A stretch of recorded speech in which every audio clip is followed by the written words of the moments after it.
On Anger by Seneca. Book 10. For this cause reason will never call to its aid blind and fierce impulses, over whom she herself possesses no authority, and which she can never restrain, save by setting against them similar and equally powerful passions. As, for example, fear against fear, anger against sloth, greed against timidity.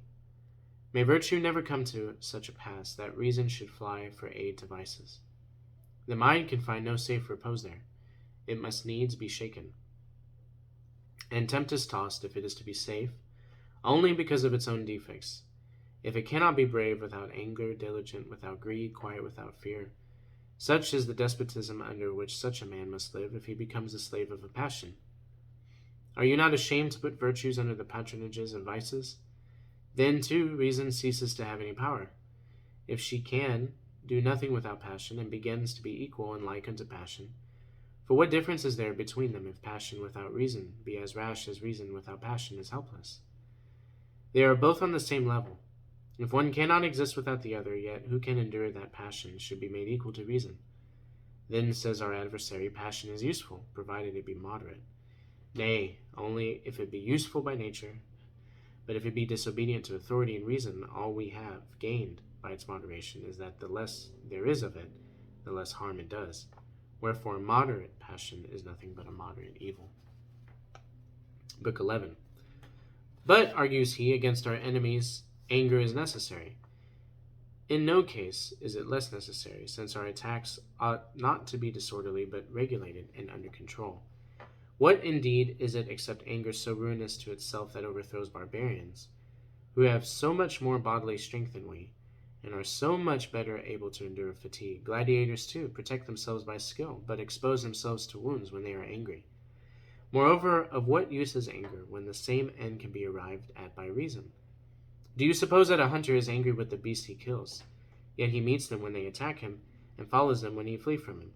All of which is managed by reason without anger. When so many thousands of Cimbrian Teutones poured over the Alps, what was it that caused them to perish so completely, that no messenger, only common rumor, carried the news of that great defeat to their homes, except that with them anger stood in the place of courage, and anger, although sometimes it overthrows and breaks to pieces whatever it meets, yet is more often its own destruction.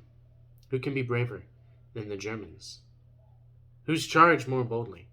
Who have more love of arms, among which they are born and bred, for which alone they care to the neglect of everything else? Who can be more hardened to undergo every hardship, since a large part of them have no store of clothing for the body, no shelter from the continual rigor of the climate? Yet Spaniards and Gauls, and even the unwarlike races of Asia and Syria, cut them down before the main legion comes within sight.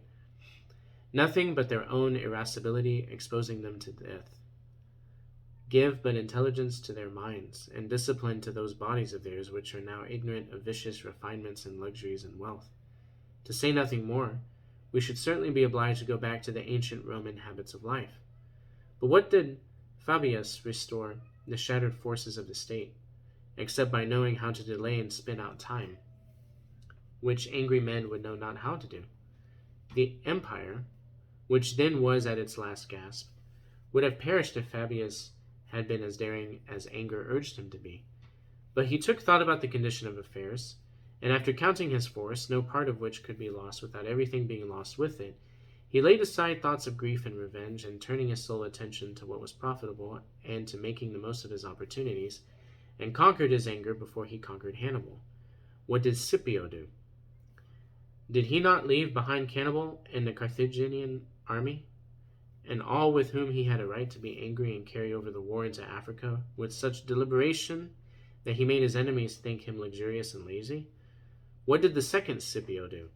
Did he not remain a long, long time before Numantia, and bear with calmness the reproach to himself and to his country that Numantia took no longer to conquer than Carthage? By blockading and investing his enemies, he brought them to such straits that they perished by their own swords.